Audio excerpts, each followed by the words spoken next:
Well, hello and welcome everyone to Nashville Public Television's Educator series. My name is Rosemary and I am the Community Engagement Manager and Educator at MPT. This is our final event workshop developed around the Ken Burns film, The Gene and Intimate History, through the PBS Learning Media Collection. And today we are on our last day of this three-part series where we will seek to wrap up our final thoughts and discoveries that you have made with the PG Ed team, and will feature breakout rooms moderated by our MNPS STEAM Teacher Leaders. Please remember that this first presentation of this meeting will be recorded so that everyone that's attending in the live meeting may be muted until it's time for questions.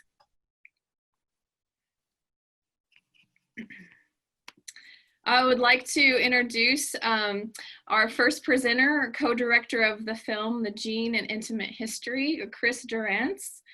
Chris, welcome to MPT's Educator series. We're so glad you're here. Thank you so much. I'm thrilled to be here too. All right.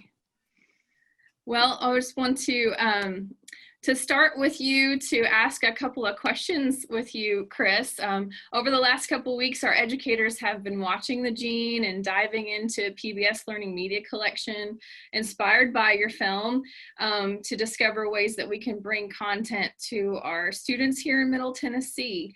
And I want to ask, how we can all make deeper connections to genetics in the real world, especially when we're talking to our middle school and high school students. Thank you, Rosemary. I mean, firstly, I'm thrilled to be here, and also a big shout out to the PG ED teams. We worked with you guys closely. I mean, sometimes not necessarily personally, but closely throughout the making of the film. And we're just so excited that you were able to take the material and really make it into something compelling for students. And we love the way that the films get to live on and extend their reach through, in particular, through the work that you guys do. So thank you. It means so much to all of us, because we make something and it gets out there, and then you worry that it doesn't have the afterlife that you guys can make happen.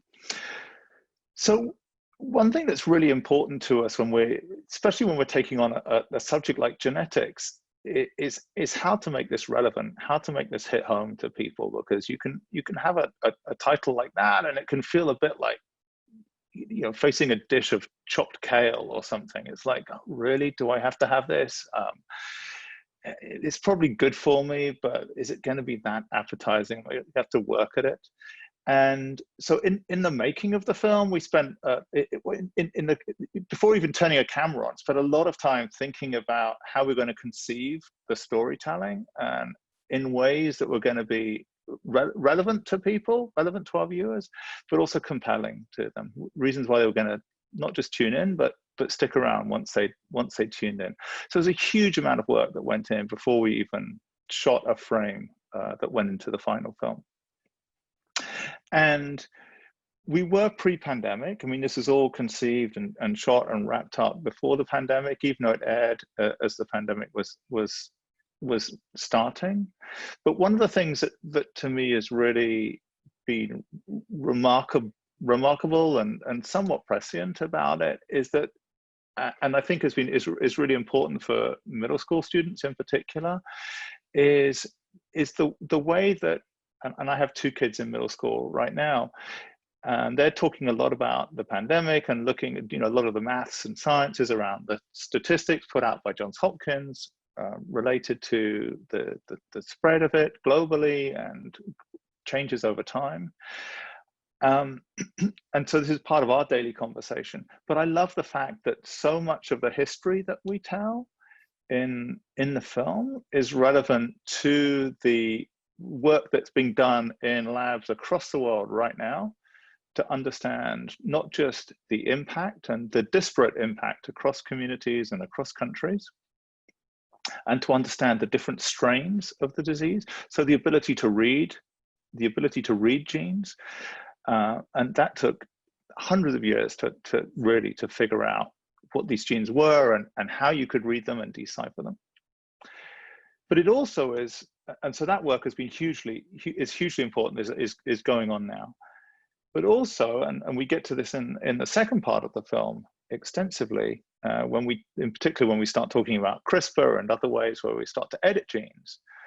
When we start thinking about the vaccines and start thinking about how other kinds of interventions at a genetic level that make to try and treat people and to try and stop the spread of the disease of COVID-19, that so much of that work is informing that progress, and it really is accelerating that progress. I mean, if you think back to previous vaccines, the work that was done on Ebola and going back even further to work that was done on the polio virus and so on,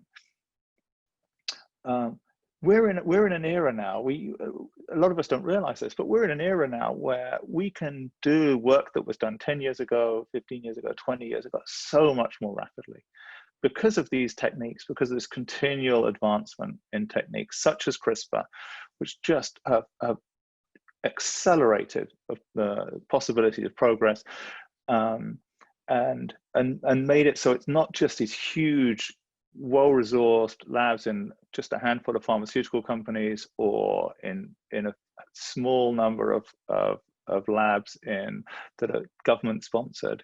This really is work that can be done in many, many countries, very, very cheaply and very, very rapidly. So to me, it's been very exciting to see the underpinnings of the scientific journey that we tell inform such a consequential story as this global pandemic.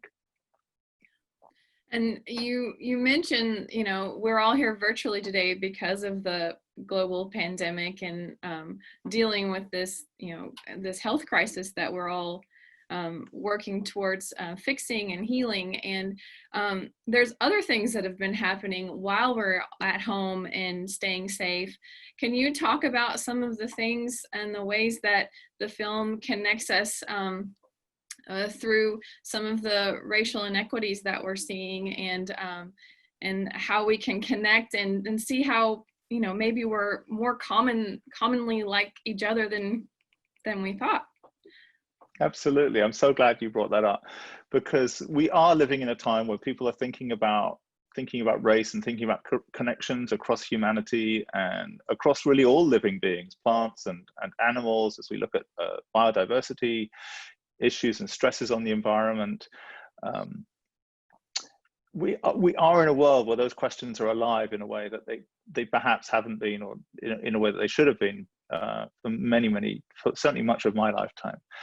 And when we started looking at the history of genetics, as we started laying out that track of the film, and this is one thread, very important thread of the series, this historical journey, we see that there's not just a story of advance, a story of progress, a story in some ways of light, of the positive side of the human endeavor, but there's also throughout this darker strain, this story of hubris, this story of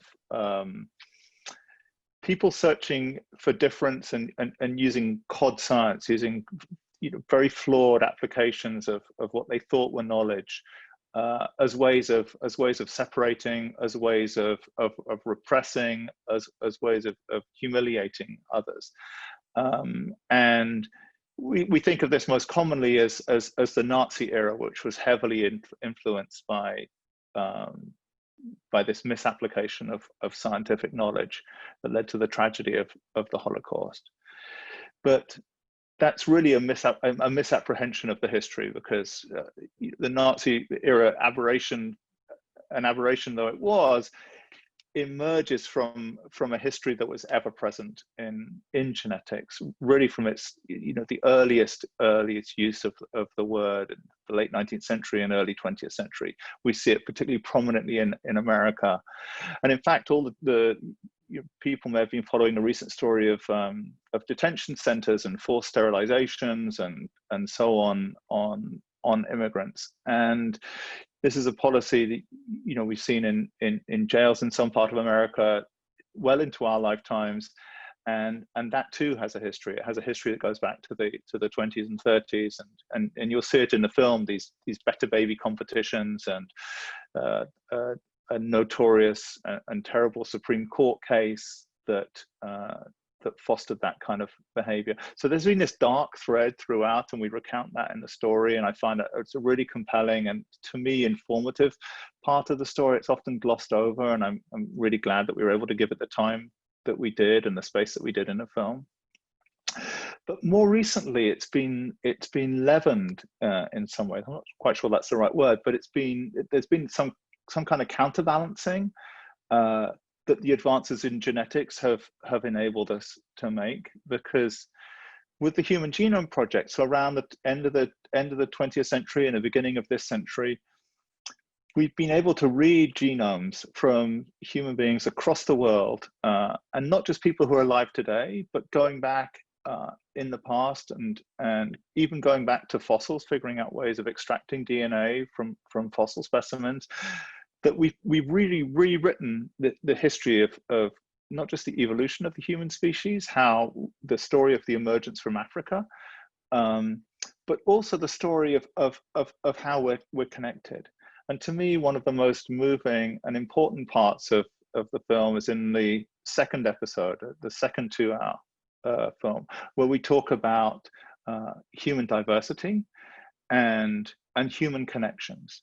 And so much of that is being enabled by genetics. And it's shown us that many of the things that we thought were fundamental differences for much of human history, genetically are actually very, very superficial. We think of skin color, we think of hair color, we think of, there's so many ways that particularly in the 19th century, people were trying to classify and use as ways of a stratifying society and of determining who was superior and inferior. And a lot of people have known that was bunk for many, many years, but the genetics has really taken that knowledge to a different level and enabled us to chart the evolutions of similarities and differences. And what's even more exciting is we can not just go back into fossils, as I mentioned, but also look across the natural world and just see how deep these connections go. That many of the things that we use for, the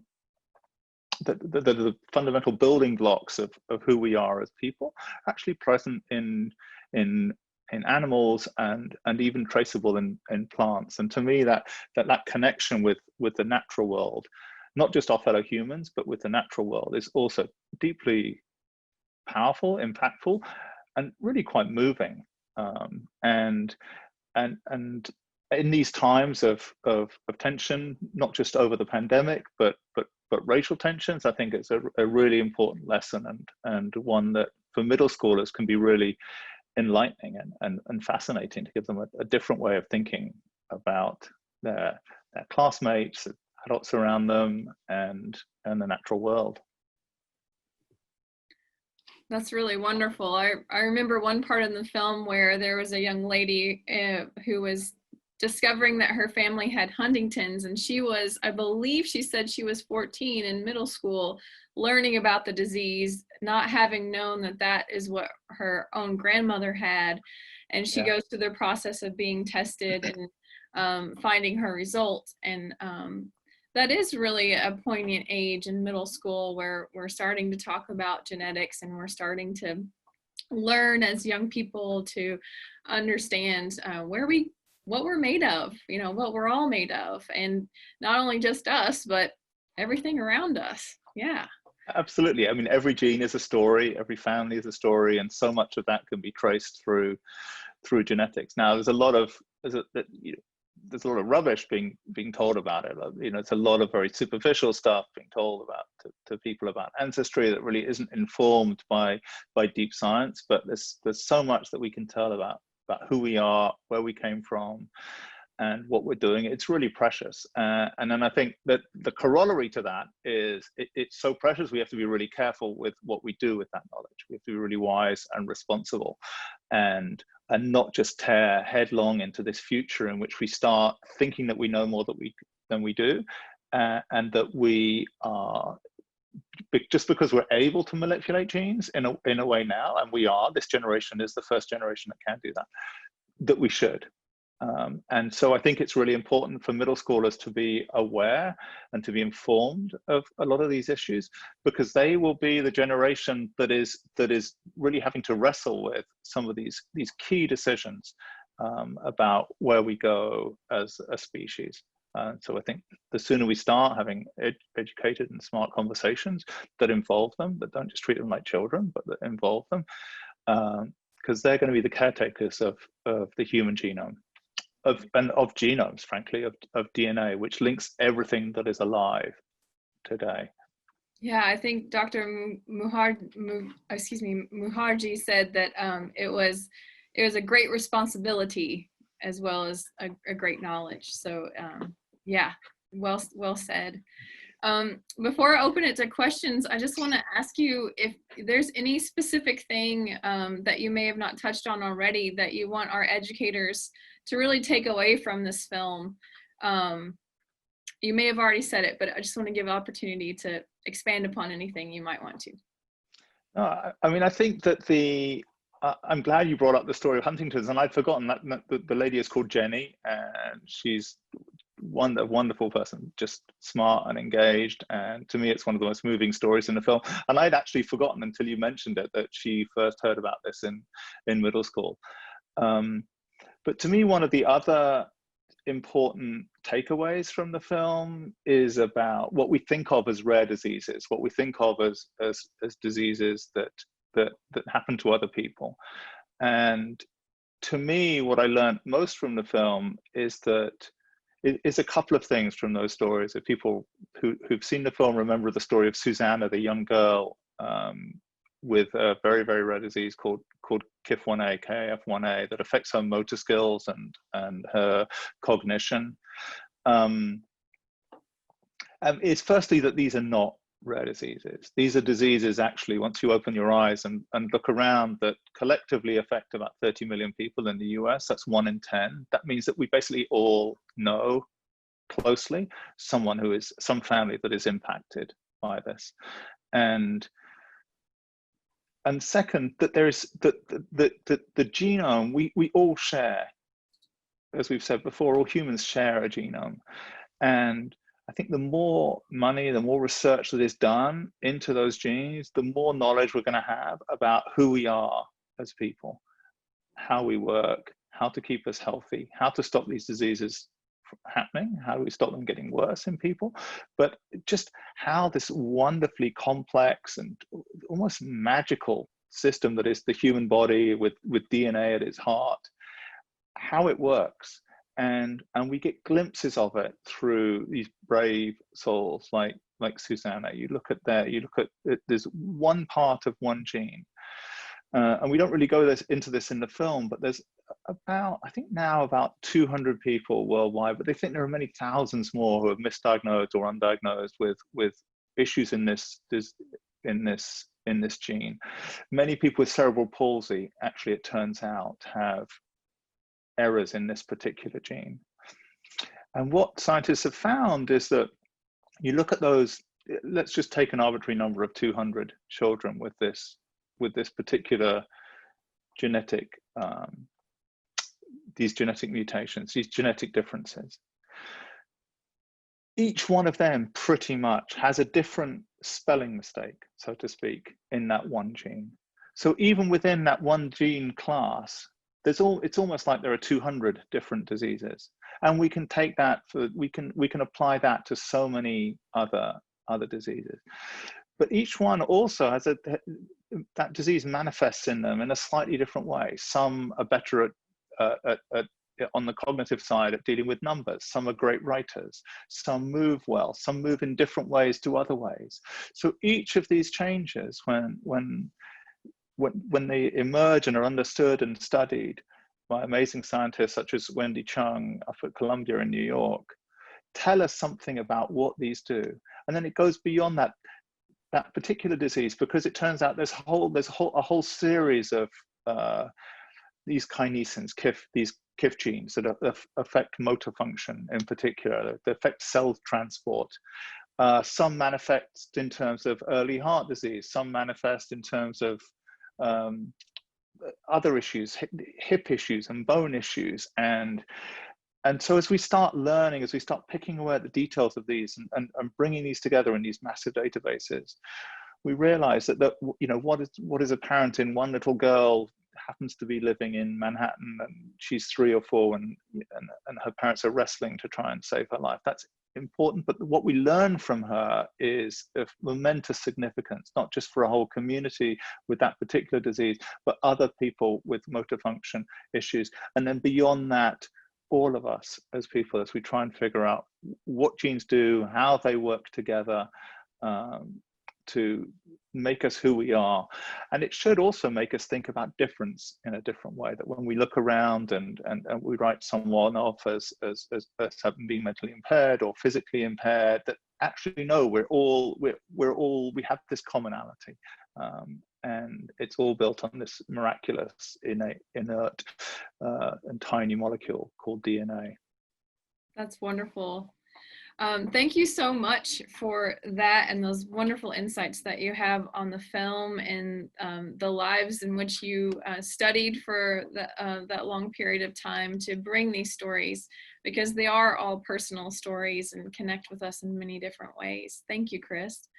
I also want to open it up to our participants that are here to ask Chris questions that you may have about the film and things that you've discovered. We do only have 5 minutes for questions until we do our PGED roundup with hearing from you on what you discovered over the last few weeks. But it's open for questions. Just unmute yourself. Oh, I do want to also say that this meeting is being recorded, so if you do not want to be on the screen, please just type it in the chat and I will ask Chris.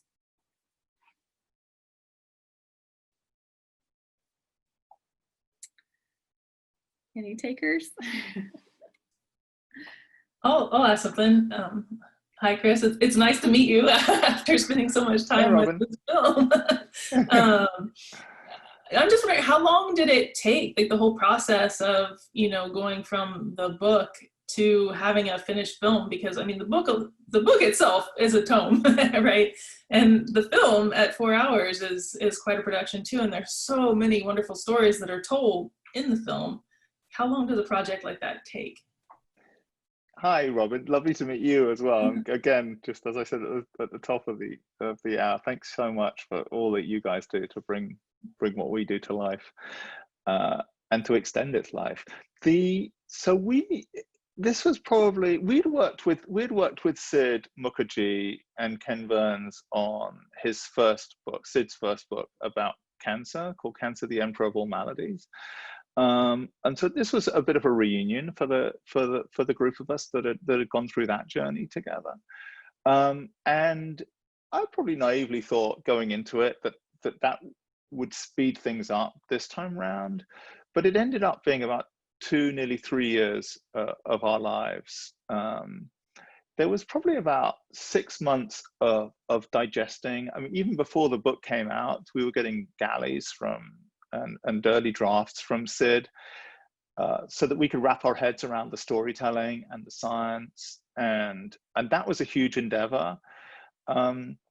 But pretty quickly it was, and that was a huge endeavor. I'll just say one thing: it was a huge endeavor because I don't know if it's just now and if it feels that way to you guys, but it felt to us like the science was moving forward so quickly that pretty much as soon as the ink was dried, there was a new amazing advance. I mean, CRISPR it plays a part at the end of his book, but not as much as at the end of the film. I mean, huge developments just in that one field, and it felt like so momentous that it felt like we really had to give it its due. So we spent a lot of time figuring out how to bring that to life, how to explain it, because the science is quite complex.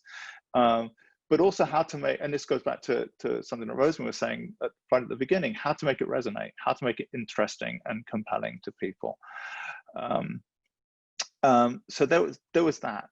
And then the second thing that we did that took a huge amount of time was figuring out how to go not beyond the book, but how to bring the book to life. And what we decided very early on, and we didn't know how we were going to do this, but we decided very early on, is that we're going to live in 2 time periods. We were going to have a historical track that was going to follow pretty much the chronology. And we thought of it as stepping stones. What are the key stepping stones in the science? What do you need to know? What are these scientists building on as they move forward in trying to understand what a gene is, how information is transmitted from parents to offspring, what commonalities there are between the natural world and the human world. And a lot of this work was done conceptually by the ancients, and then more importantly in the 19th century. But all this was done before there was even a word gene. I mean, that doesn't even happen until about 100 years ago. So that's science. But we didn't want to just live in that time. We didn't want people to have to wait until the 3rd hour or the 4th hour before they got to the present day, because it felt like there's so much happening now, and it's on the front pages and in the TV just so often. So we decided we also wanted to live in the present. And that's something we've done in cancer, and I think that gave us the confidence to take that on. So then we spent a long time figuring out how we would do that and who could bring that to life. And so trying to find the researchers, trying to find the types of stories that could really resonate with people. And interestingly, for example, Susanna, who's the young girl with KIF1A, who's basically the first story and the emotional heart of the first film, was actually the last story that we filmed. And the last scene of her walking at the end of that film, where she's walking and she's in a playground, and then she does giddy up on her dad's shoulders and stumbles, and then he says, "I love you," and to me it's just a sort of heart-wrenching moment. Anyway, that was a very, very last thing that we filmed, that we shot, and pretty close to when we locked. So it's funny how things turn out. I mean, for a long time we knew about her and the dad for a long time, but it felt like it wasn't going to work. And then there was just a moment where we were like, actually the story of the reason why they should be in the film is because it's a story of struggle. It's a story that is so relevant to so many people today. We're at this tipping point where we know so much, but there's still so little that we can do that is life-changing for so many families. And so weirdly, the precise reasons why we weren't engaging with her story and the family's plight became the reasons why we realized that we should. And to me, it turns out to be one of the most powerful stories. And then Jenny's story that Rosemary talked about with Huntington's just took ages to play out. I mean, it took about a year to play out. It's compressed into a very short period, but there's so many, for anyone who knows Huntington's, I mean, there's so many protocols and safety protocols, because finding out about that disease is so consequential for you and for your family, and even your extended family. There are many, many hoops that you have to go to, many, many visits to the doctor, many, variants of the question, are you sure? Are you sure? Do you really want to know? Do you really want to know? Do you know what this means? That it actually took ages and ages for it to play out. But fortunately, with PBS and with Ken, we had the resources, we had the time, we had the sort of the real estate to be able to be there for it, and the family was open to that, and they really felt it was a mission to share their story. So it was fantastic serendipity. Thank you, Chris, and thank you for your question, Robin. I really appreciate that. At this time, we have to switch over to our kind of closing huddle, if you will. Thank you so much, Chris, for your time. We really appreciate it. Yeah. And we really appreciate the film too. It's brought so many really rich conversations amongst the educators, and I've learned so much. So sincere thank you. Wonderful. We really appreciate what you're doing to spread the word. Thank you so much. And thanks to everyone. You're welcome. So I want to thank Robin Bowman and Nadina Vincentin for all their work over the last few weeks in providing all of these wonderful resources connected to the gene and the PBS media collection during the Educator series. I also want to thank our STEAM teacher leaders for coming and for being part of this conversation over the last few weeks.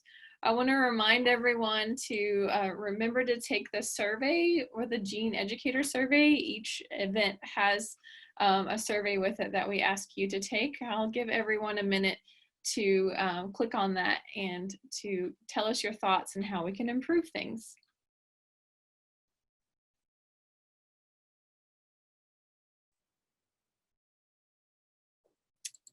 And finally, I want to also remind everyone that educators can access the series at PBS Learning Media to watch the full film, The Gene and Intimate History.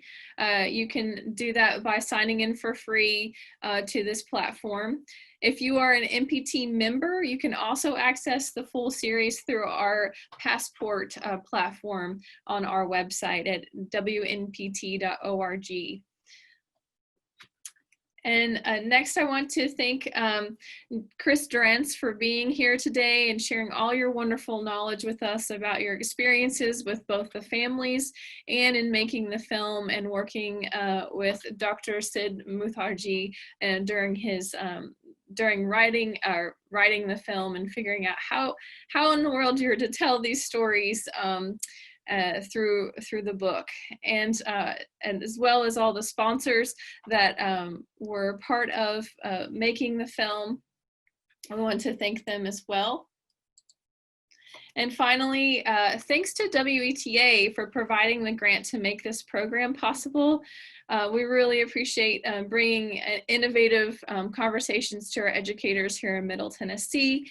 And I also want to thank our local educational partners from Vanderbilt Genetics Institute, Meharry Medical College, the Personal Genetics Education Project in New England. Thank you so much for providing all your wonderful resources again, and to Metro Nashville Public Schools STEAM, as well as to Adventure Science Center for being part of this series over the last few weeks. Thank you so much for all that you've done, and you can find the full Educator series at wnpt.org if you want to review these recordings later on. Thank you so much.